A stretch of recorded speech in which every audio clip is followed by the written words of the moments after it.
আজকের এই ভিডিওতে পশ্চিমবঙ্গ মধ্যশিক্ষা পর্ষদের অষ্টম শ্রেণীর গণিত প্রভাবের 12 নম্বর অধ্যায়ের কোষে দেখি 12-র 9-এর দাগ, 10-এর দাগ এবং 11-র দাগের প্রশ্নগুলোর সমাধান করে দেখাবো।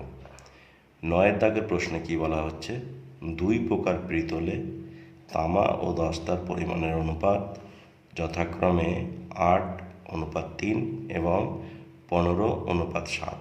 এই দুই প্রকার পিতল 5:2 অনুপাতে মেশালে যে নতুন প্রকারের পিতল পাওয়া যাবে তাতে তামা ও দস্তার পরিমাণের অনুপাত কি হবে হিসাব করে লিখি। দেখো, দুই প্রকার পিতল আছে, ঠিক আছে? তোমরা জানো পিতল তৈরি করতে গেলে তামা ও দস্তাকে একটা নির্দিষ্ট অনুপাতে মেশাতে হয়। সেই তামা এবং দস্তা মিশিয়ে পিতল তৈরি হয়। তো এখানে বলা হচ্ছে দুই প্রকার পিতল আছে। দুই প্রকার পিতলের মধ্যে প্রথম প্রকার যে পিতল তাতে তামা ও দস্তার পরিমাণ আছে, তামা ও দস্তার পরিমাণের অনুপাত আছে 8:3, এটা প্রথম প্রকারের। আর দ্বিতীয় প্রকারের পিতলে তামা ও দস্তার পরিমাণের অনুপাত আছে 15:7। এবার এই দুই প্রকার পিতলকে একসঙ্গে মিশিয়ে দেওয়া হলো, ঠিক আছে? কীভাবে মিশিয়ে দেওয়া হলো? 5:2 অনুপাতে মিশিয়ে দেওয়া হলো। এবার 5:2 অনুপাতে মিশিয়ে দেওয়ার পরে যে একটা নতুন প্রকার পিতল তৈরি হবে তাতে তামা ও দস্তার পরিমাণের অনুপাত কি হবে সেটা হিসাব করে লিখি। তাহলে চলো করে দেখাই। তাহলে দেখো, ক্লাস 8 কোষে দেখি 12, পৃষ্ঠা নম্বর হচ্ছে 119, আর প্রশ্ন নম্বর হচ্ছে তোমাদের কত? 9, ঠিক আছে? প্রশ্নটা আমি পড়ে নিয়েছি। তাহলে চলো কিভাবে করে দেখায়। ধরো বলা হয়েছিল দুই প্রকার পিতলকে 5:2 অনুপাতে মেশাতে হবে, ঠিক আছে? তাহলে আমরা ধরে নেব যে প্রথম প্রকার পিতলের পরিমাণ 5x আর দ্বিতীয় প্রকার পিতলের পরিমাণ 2x কেজি। লিখব ধরি প্রথম প্রকার পিতলের পরিমাণ 5x ও দ্বিতীয় প্রকার পিতলের পরিমাণ 2x কেজি। এবার দেখো, প্রথম প্রকার পিতলে এই যে প্রথম প্রকার পিতল, এই পিতলে তামা ও দস্তার অনুপাত যেটা দেওয়া আছে সেটা হচ্ছে 8:3। তাহলে আমরা লিখব প্রথম প্রকার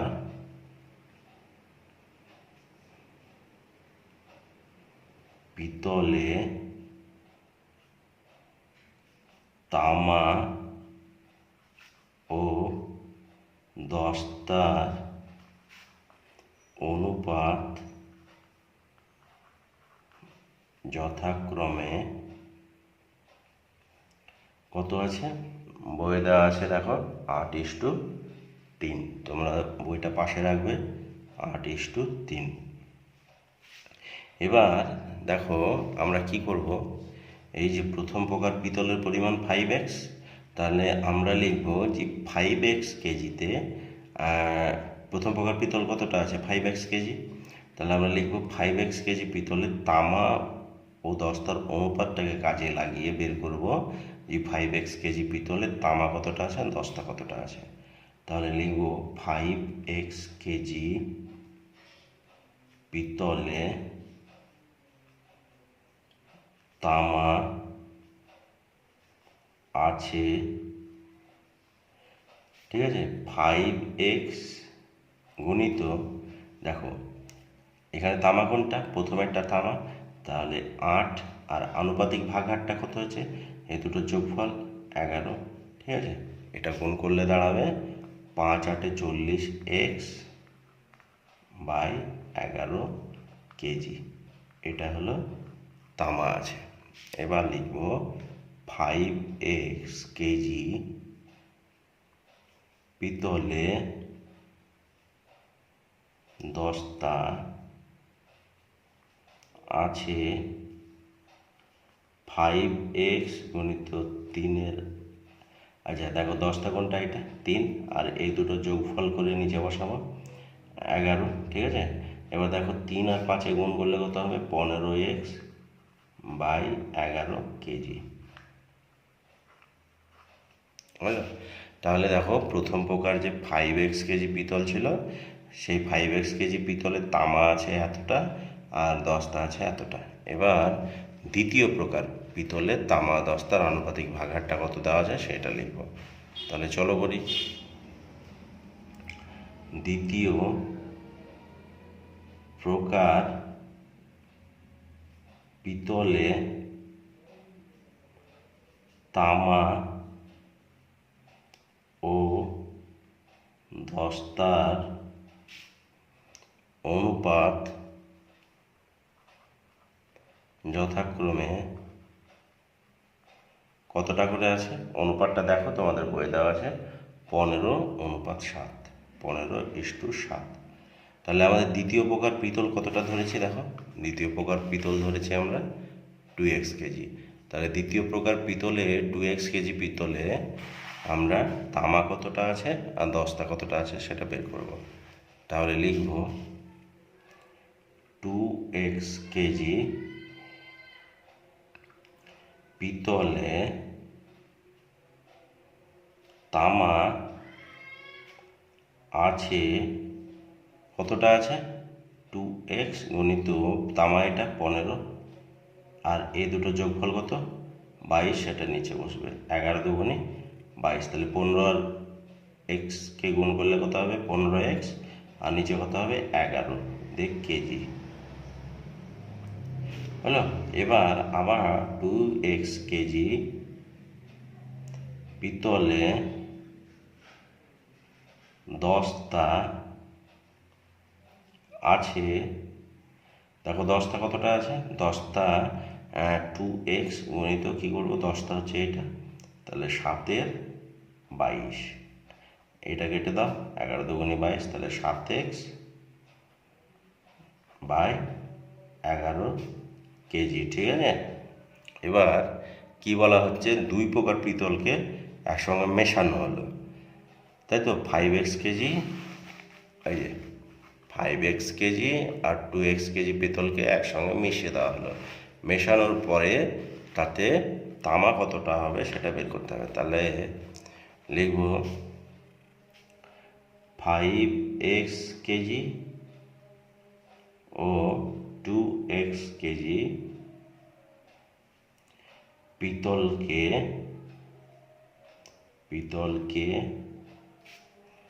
একসঙ্গে মেশানোর পর তামা ও দস্তার অনুপাত হবে, দেখো আমরা কি করব, তামা লিখব এদিকে তামা, আর এদিকে অনুপাত চিহ্ন দিয়ে এদিকে দস্তা লিখব, ঠিক আছে। দেখো তামা প্রথম প্রকার পিতলের তামা কতটা পেয়েছো, দেখো ভালো করে দেখো, তামা পেয়েছো 40x/11, আর দ্বিতীয় প্রকার পিতলের তামা পেয়েছো 15x/11, এটা যোগ চিহ্ন দিয়ে লিখবো, ঠিক আছে। 40x/11 প্লাস কত আছে 15x/11, 15x/11, ঠিক আছে। এবার দেখো দ্বিতীয় দস্তা কতটা আছে, দস্তা আছে 5x কেজি পিতলে, মানে অর্থাৎ প্রথম প্রকার পিতলে দস্তা আছে 15x/11, আর পরেরটায় আছে 7x/11, তাহলে 15x/11 প্লাস 7x/11, ঠিক আছে। এবার আমরা করব কি, বা দিয়ে ভগ্নাংশে যোগ করব, এদিকে এটা ইয়ে করলে লসাগু করলে 11 হবে। 11 দিয়ে 11কে ভাগ করলে কয় দিয়ে মিলবে? 1 দিয়ে। আর 1-এর সঙ্গে 40x-এর গুণ, তাহলে 40x। ঠিক আছে, প্লাস চিহ্ন নেমে গেল। 11 দিয়ে 11কে ভাগ করলে কয় দিয়ে মিলবে? 1 দিয়ে মিলবে। 1-এর সঙ্গে 15x-কে গুণ করলে হবে 15x। ঠিক আছে, তোমরা যারা এই যে এই অঙ্কটা, এটা হচ্ছে ভগ্নাংশ, দেখো দুই দিকে দুটো ভগ্নাংশ আছে আর মাঝে যোগ চিহ্ন আছে, অর্থাৎ এটা ভগ্নাংশের যোগ। তোমরা যারা ভগ্নাংশের যোগ জানো না তারা আমার চ্যানেলের প্লে লিস্টে যাও, দেখো ওখানে ফিরে দেখা গণিত বলে একটা প্লে লিস্ট আছে, সেখানে ছোটদের অঙ্ক যেমন ভগ্নাংশের যোগ বিয়োগ গুণ ভাগ, দশমিকের গুণ ভাগ, যোগ বিয়োগ, এগুলো আপলোড করা আছে। ধীরে ধীরে আরও সেখানে গুণ কীভাবে করতে হয়, ভাগ কীভাবে করতে হয়, আরও ছোটোখাটো অঙ্ক যেগুলো আমরা শিশুকালে শিখেছি সেগুলি ভিডিও ধীরে ধীরে আপলোড করা হবে। আর ভগ্নাংশের যোগ বিয়োগ গুণ ভাগ আর দশমিকের যোগ বিয়োগ গুণ ভাগের ভিডিও ইতিমধ্যেই আপলোড করা আছে, তাহলে সেখান থেকে দেখে নিও। ঠিক আছে, এবার আমরা 11 আর 11 লসাগু করলে কত হবে? 11। 11 দিয়ে 11কে ভাগ করলে কত দিয়ে মিলবে? 1 দিয়ে। 1-এর সঙ্গে এটা গুণ করলে 15x। ঠিক আছে, প্লাস 11 দিয়ে 11কে ভাগ করলে কয় দিয়ে মিলবে? 1 দিয়ে। 1-এর সঙ্গে এটা গুণ করলে কী হবে? 7x। এবার 40x আর 15x কত হয়? 55x by 11। অনুপাত চিহ্ন 15x আর 7x যোগ করলে কত হয়? 22x by 11। এর নিচের 11 কেটে দাও, বা 55x is to 22x, x কেটে দাও। ঠিক আছে, তাহলে 11 ঘর নামতা পড়ো। 11 ঘর নামতা 5 বার পড়লে 55 হয়, 11 ঘর নামতা 2 বার পড়লে 22 হয়। তাহলে উত্তরটা হবে 5:2, অর্থাৎ 5x কেজি ও 2x কেজি পিতলকে যদি একসঙ্গে মেশানো হয় তাতে তামা ও দস্তার যে অনুপাতটা দাঁড়াবে সেটি হলো 5:2। এটাই হলো তোমাদের অ্যান্সার। আশা করি বুঝেছো। ঠিক আছে, পরের প্রশ্ন দেখি। দেখো 10-এর দাগের অঙ্কে বলা হয়েছে 2 প্রকার স্টেনলেস স্টিল আছে।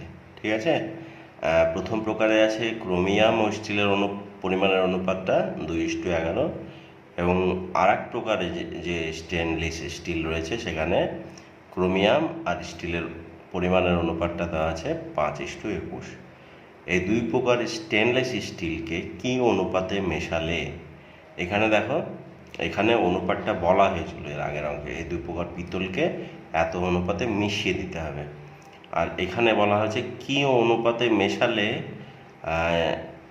নতুন যে স্টেনলেস স্টিল হবে সেখানে ক্রোমিয়াম ও স্টিলের অনুপাত 7:32 হবে। অর্থাৎ এর আগের অঙ্কটায় মেশানোর অনুপাতটা বলে দিয়েছিল, তারপরে যে মিশ্র ফল সেই ফলের অনুপাতটা চেয়েছিল, এখানে মিশ্র ফলের অনুপাতটা দিয়ে দিয়েছে, কিন্তু কি অনুপাতে মেশালে এই মিশ্র ফলটা পাওয়া যাবে সেটা জিজ্ঞেস করেছে। তাহলে চলো করে দেখাই। প্রথমে আমরা ধরে নেব 2 প্রকার স্টেনলেস স্টিলকে এক্স এবং ওয়াই অনুপাতে মেশালে তাতে ক্রোমিয়াম ও স্টিলের অনুপাত 7:32 হবে। তাহলে লিখব কি আমরা? লিখব ধরি 2 প্রকার স্টেনলেস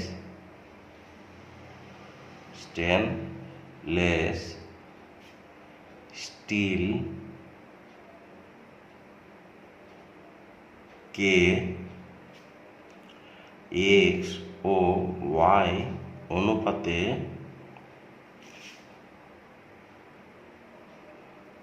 মেশালে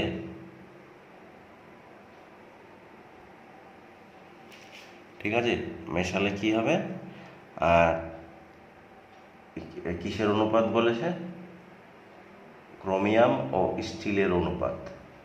ক্রোমিয়াম ও স্টিলের অনুপাত কত হবে? অনুপাতটা কত দেওয়া আছে? 7:32, 7:32, ঠিক আছে। এবার দেখো যে প্রথম প্রকার যে স্টেনলেস স্টিল অর্থাৎ এক্স কেজি, লিখব প্রথম প্রকার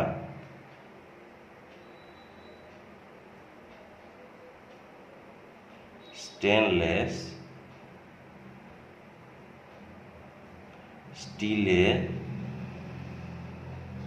কিসের অনুপাত দেওয়া আছে? ক্রোমিয়াম ও স্টিলের অনুপাত, ক্রোমিয়াম ও স্টিলের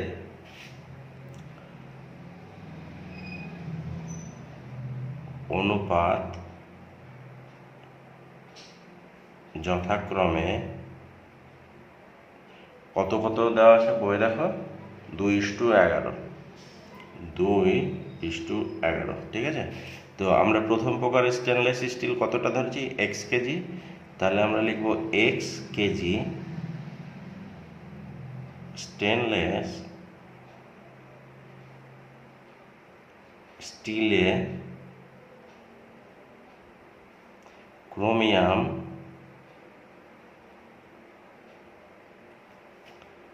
আছে, দেখো আমার স্টিলের পরিমাণ কতটা আছে? X KG. তাহলে এক্স কেজিতে ক্রোমিয়াম কোনটা? ক্রোমিয়াম প্রথমেই আছে, অর্থাৎ 2, ক্রোমিয়াম হবে 2, আর এদের অনুপাতটা কত আছে? 2:11, মানে যোগফল 13। তাহলে এইটা আর এটা গুণ করলে কত হবে? 2x, আর নিচে কত আছে? 13। এটা হবে 2x আর 13 কত? কেজি। আচ্ছা, কেজি, ঠিক আছে, কেজি লিখলাম এখানে। এবার কি বলা হচ্ছে? এক্স কেজি স্টেনলেস স্টিলে যে স্টিল কতটা আছে? স্টিল আছে, লিখব স্টিল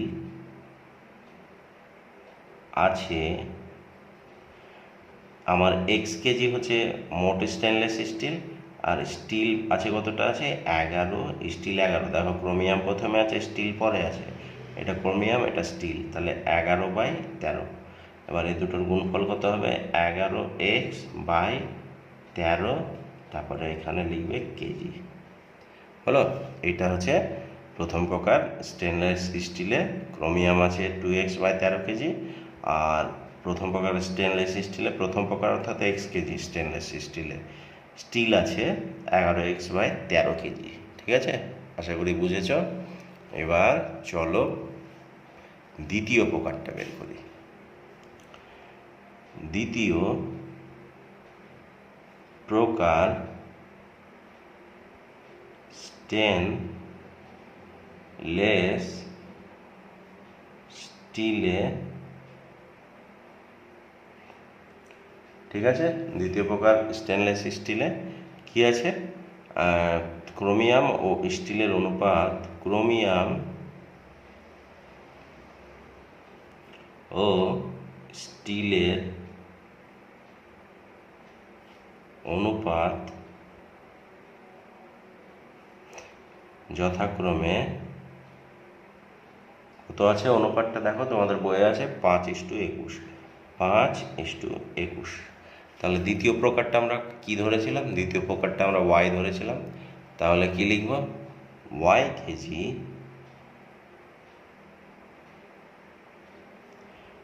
স্টেনলেস স্টিলে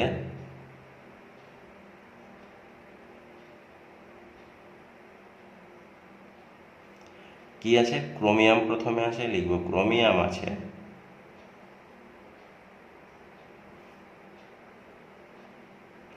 ক্রোমিয়াম আছে, দেখো ওয়াই কেজি বলেছে, তাহলে ওয়াইটা প্রথমে হবে, তারপর গুণ চিহ্ন, তারপরে দেখো এখানে ক্রোমিয়ামটা প্রথমে আছে, তাহলে 5, আর এই দুটো যোগফল নিচে 26। তাহলে কি হবে? ওপরে ওপরে গুণ করলে হবে 5y, আর নিচে হবে 26 কেজি, ঠিক আছে। এটা বেরোলো ক্রোমিয়াম। এবার ওয়াই কেজি স্টেনলেস স্টিলে কি আছে? স্টিল কতটা আছে? স্টিল আছে দেখো ওয়াই কেজির ভিতরে জিজ্ঞেস করেছি, তাহলে ওয়াইটা প্রথমে, তাই তো, দিয়ে গুণ চিহ্ন, এইটা হচ্ছে স্টিল, তাহলে 21/26, ঠিক আছে। এর 21 আর ওয়াইকে গুণ করলে কত হবে, 21 ওয়াই, আর নিচে হবে 26 দিয়ে হবে কেজি। এবার দেখো দুই প্রকার স্টেনলেস স্টিলকে কি করা হয়েছে, মেশানো হয়েছে, ঠিক আছে। মিশিয়ে দেওয়ার পরে সেখানে নতুন ক্রোমিয়াম, নতুন যে মিশ্রণটা তৈরি হলো, স্টেনলেস স্টিলটা তৈরি হলো, তাতে ক্রোমিয়াম ও স্টিলের অনুপাতটা কত বলা হয়েছে বইয়ে, 7/32। তাহলে আমরা আগে লিখব, এর ঠিক আগের অঙ্কটার মতো এবার হবে না, এবার একটু এই জায়গা থেকে একটু আলাদা হবে, সেটা দেখে নাও। লিখব দুই প্রকার স্টেনলেস স্টিলকে, দুই প্রকার স্টেনলেস স্টিলকে মেশালে তাতে প্রথমে কি আছে দেখো, প্রথমে আছে ক্রোমিয়াম, তাহলে ক্রোমিয়াম কতটা হবে, এই যে ক্রোমিয়াম 2x/13, আর এখানে 5y/26, এটা লিখব। তাতে ক্রোমিয়াম হবে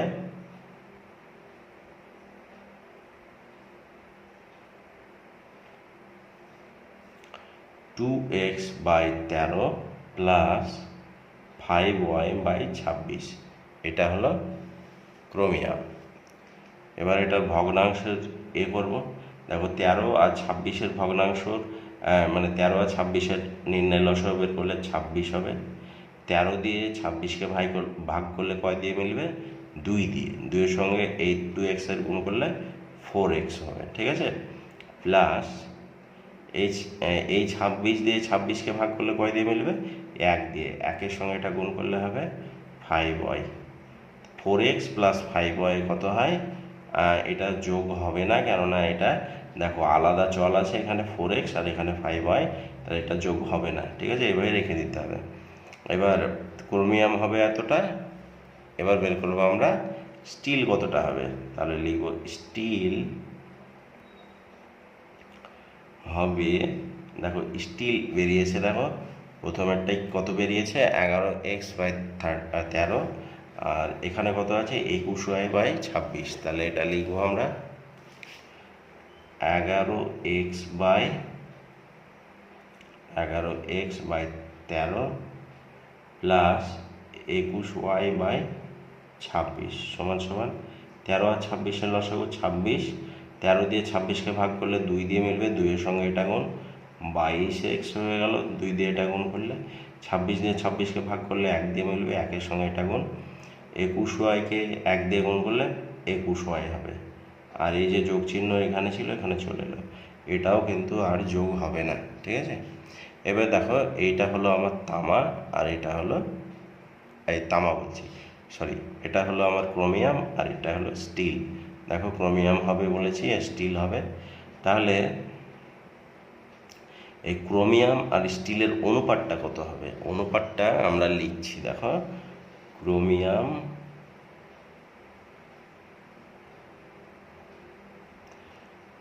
অনুপাত স্টিল। এবার ক্রোমিয়াম কত আছে, 4x প্লাস 5y/26, ঠিক আছে। আর স্টিল কত আছে, স্টিল আছে 22x প্লাস 21y/26, নিচে 26 কেটে দাও, তাহলে কি দাঁড়ালো, 4x প্লাস 5y, তারপরে কি আছে, অনুপাত চিহ্ন, 22x প্লাস 21y, এটা হলো আমাদের ক্রোমিয়াম আর স্টিলের অনুপাত। এর বইয়েও দেখো বইয়েও একটা কিন্তু অনুপাত দেওয়া আছে, বলা হয়েছিল যে নতুন মানে দুই প্রকার স্টেনলেস স্টিলকে মেশানোর ফলে একটা যে নতুন প্রকার স্টেনলেস স্টিল তৈরি হবে, তাতে ক্রোমিয়াম আর স্টিলের অনুপাতটা হবে 7:32, সেটা হবে। আর আমরা বের করলাম কত হবে, 4x প্লাস 5y অনুপাত চিহ্ন বা 22x প্লাস 21y। তাহলে আমাদের উত্তর হচ্ছে এইটা, আর বইয়ে দেওয়া আছে 7:32। তাহলে এটা কি ভুল আছে? না, আমরা যে অনুপাতটা বের করলাম এটাও ঠিক, আর বইয়ে যেটা দেওয়া আছে এটাও ঠিক। তাহলে এই অনুপাত দুটোকে কি করা যাবে? অনুপাত দুটোকে আমি বলতে পারি যে এই অনুপাত দুটো সমান আছে। তাহলে সমান চিহ্ন দিয়ে লিখবো।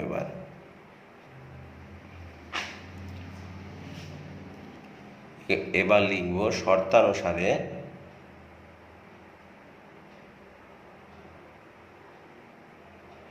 দেখো, শর্তানুসারে দিয়ে আমরা ক্রোমিয়ামটাকে উপরে লিখব। ক্রোমিয়াম ছিল আমাদের 4x + 5y, ঠিক আছে।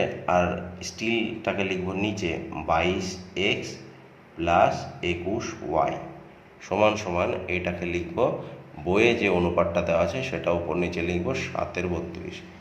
এবার দেখো, এই 32 দিয়ে এই সংখ্যাগুলোকে গুণ করব উপরে। তাহলে 32কে 4 দিয়ে গুণ করলে কত হবে? 32কে 4 দিয়ে গুণ করলে হবে 4 দুগুণে 8, 3 4 12, 128x প্লাস এই 5কে 32 দিয়ে গুণ করলে হবে 160y সমান সমান। আবার এই 7 দিয়ে এটাকে গুণ করব, 7 দিয়ে এটা, তাহলে কত হবে? 7 দুগুণে 14 আর 7 দুগুণে 14 15, 154x। আর এটা গুণ করব 21-এর সঙ্গে, 7 একে 7, 7 দুগুণে 14, 147y, ঠিক আছে। এবার এক্সগুলোকে কী করব আমরা? একদিকে করে দেবো, দেখো, আর ওয়াইগুলোকে একদিকে করে দেবো। তাহলে 128x মাইনাস 154y সমান সমান এই 154x। দেখো এই যে 128x আর 154xকে একদিকে করে দিলাম, আর এইটা হচ্ছে 160y, আর এইটা হবে 147y। দেখো এখানে 160-এর আগে প্লাস চিহ্ন ছিল, আমি কিন্তু মাইনাস চিহ্ন দিয়েছি। কেন দিয়েছি বলো দেখি?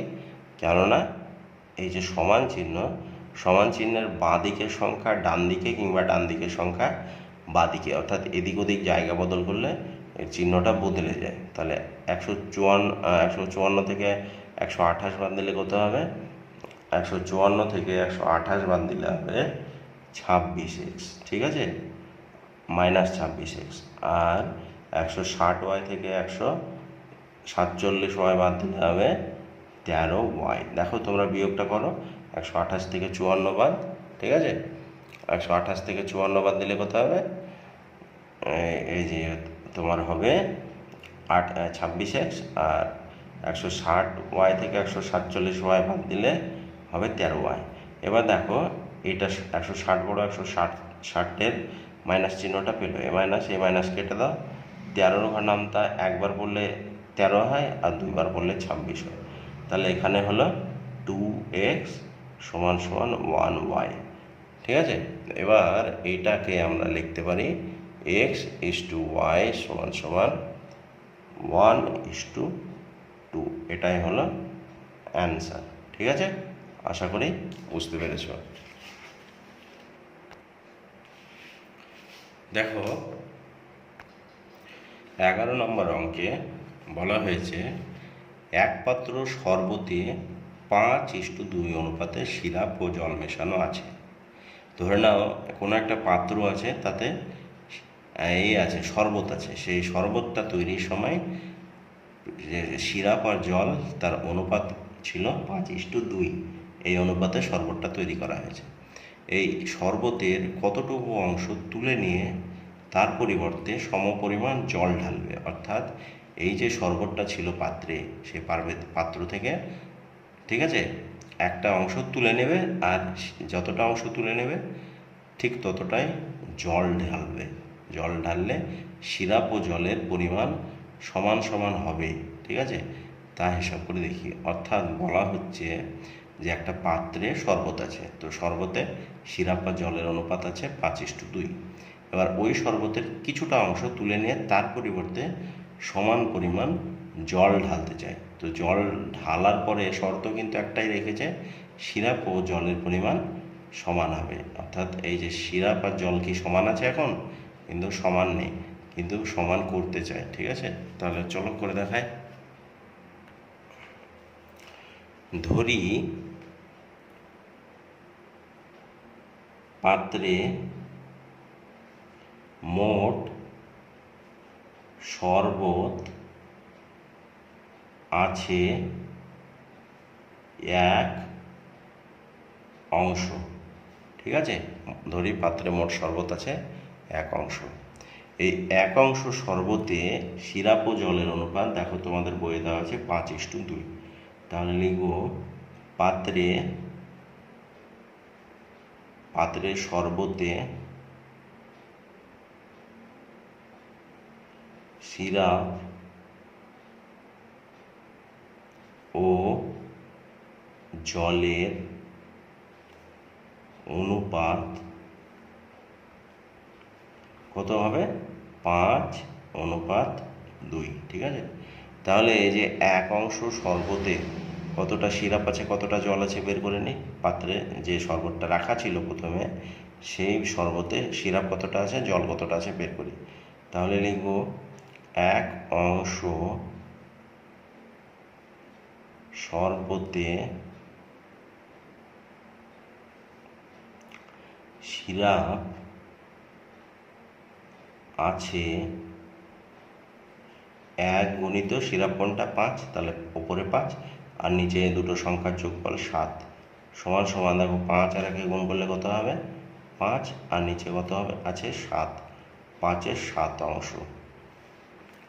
এবার 1 অংশ শরবতে জল কতটা আছে? ঠিক আছে, জল আছে দেখো 1 গুণ দেখো জল এইটা, তাহলে 2 ওপরে 7 নিচে, তাহলে গুণ করলে কত হবে? 2-এর 7 অংশ। এবার বলা হচ্ছে ওই শরবতের কিছুটা অংশ তুলে নেবে। তাহলে আমরা লিখব যে ধরি ওই শরবতের x অংশ তোলা হলো এবং সমপরিমাণ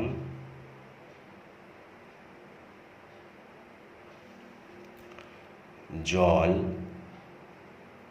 ঢালা হলো, সমপরিমাণ জল ঢালা হলো।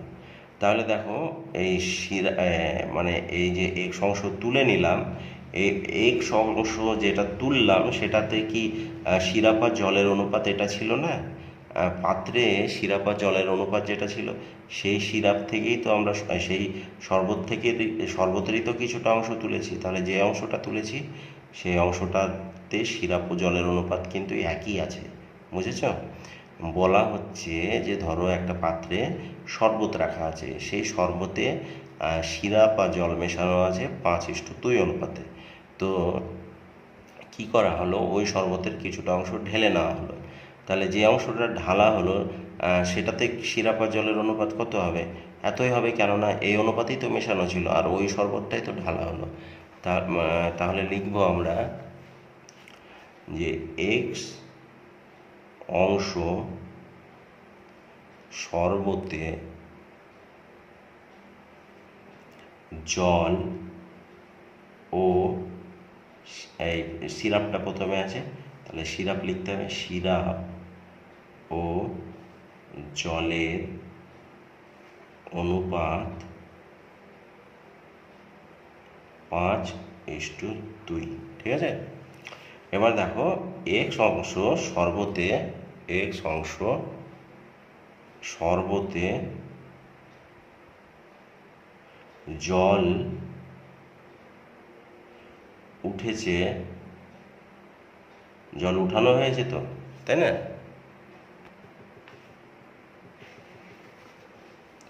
দেখো জল উঠানো হয়েছে মানে শরবতটা তোলা হয়েছে, তাহলে জল কতটা উঠেছে? লিখব x গুণিত, দেখো আচ্ছা জল না, প্রথমে সিরাপ হবে, বারবার ভুল হয়ে যাচ্ছে, সরি।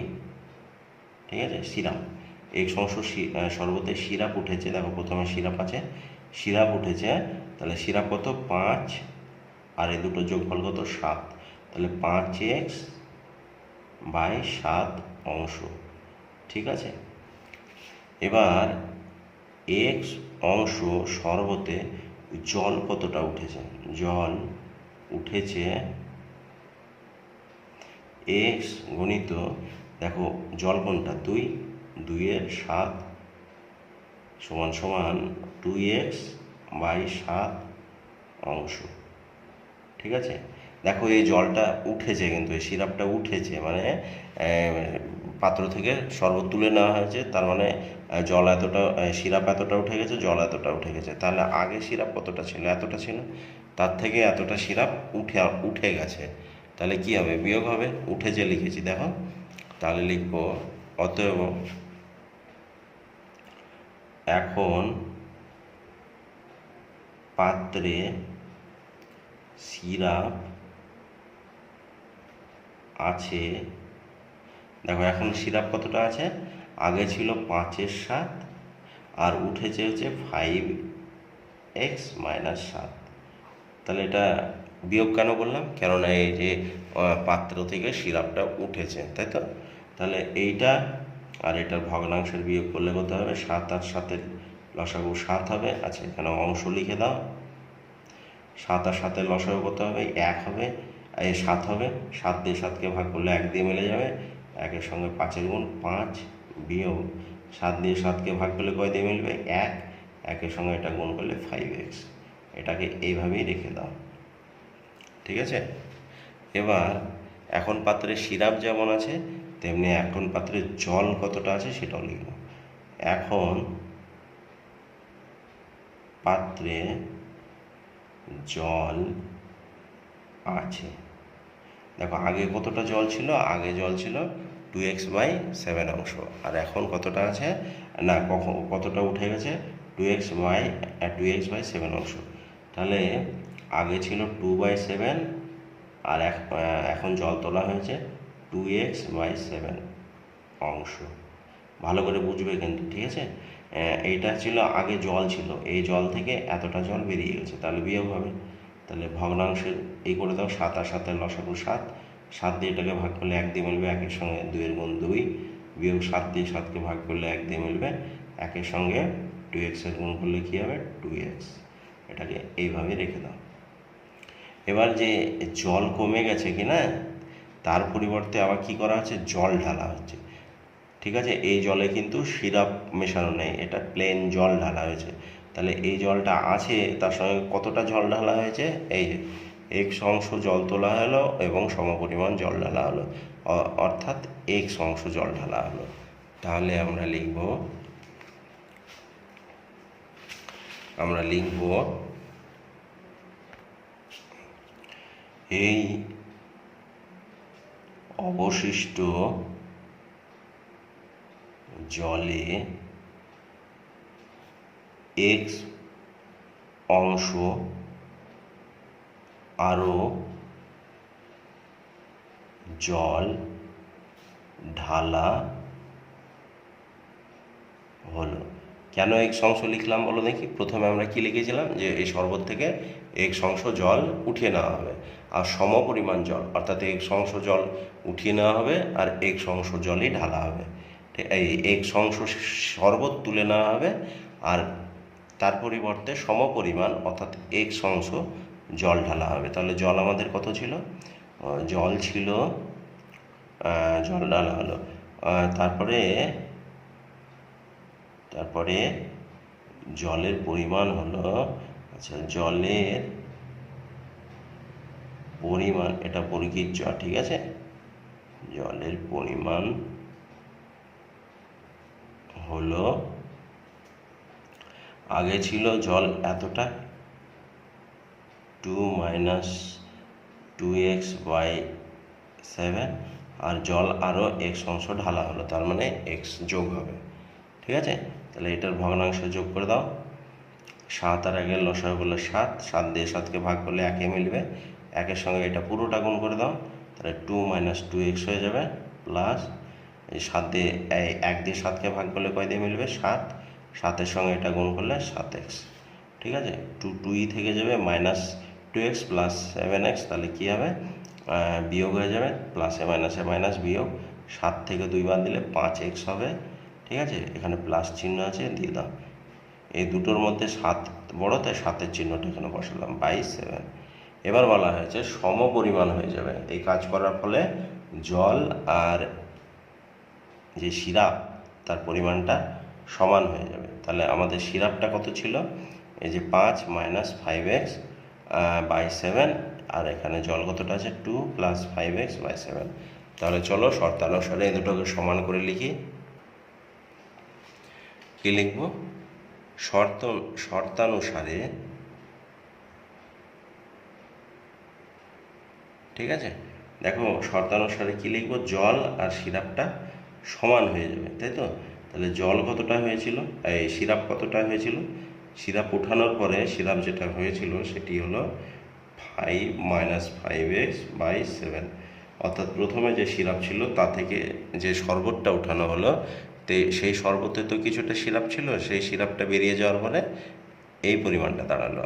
আর জল মানে পাত্রে শরবতে প্রথমে যে জল ছিল, সেই জল থেকে এই জল বেরিয়ে যাওয়ার পরেও আরও এক অংশ জল ঢালার পরে যে পরিমাণটা দাঁড়ালো সেটি হলো 2 + 5x বাই 7। এই 7 কেটে দাও, ঠিক আছে। তাহলে কি হলো, 5 - 5x = 2 + 5x, বা এই যে -5x এদিকে রেখে দাও, আর এই 5x এদিকে এলে -5x হয়ে যাবে, = 2, আর 5টা এদিকে গেলে -5 হয়ে যাবে, বা -10x = কত দাঁড়াবে, -10x আচ্ছা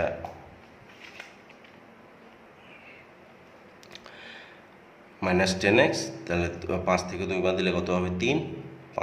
5 যেহেতু 2 আর 5-এর মধ্যে 5 বড়, 5-এর চিহ্নটা পেল। তাহলে এই মাইনাস কেটে দাও, বা x হলো 3/10 অংশ। তাহলে আমাদেরকে প্রশ্ন করা হয়েছিল কতটা অংশ তোলা হবে, অর্থাৎ 3/10 অংশ তোলা হবে, এবং তার পরিবর্তে 3/10 অংশ জল ঢালা হবে। তার ফলে পাত্রে যে সিরাপটা ছিল সেই সিরাপের জল ও সিরাপের অনুপাত সমান হয়ে যাবে। আশা করি বুঝেছ। যারা এই চ্যানেলে নতুন তাদের জন্য প্রত্যেকের কাছে আমার অনুরোধ, চ্যানেলটিকে অবশ্যই সাবস্ক্রাইব করবে।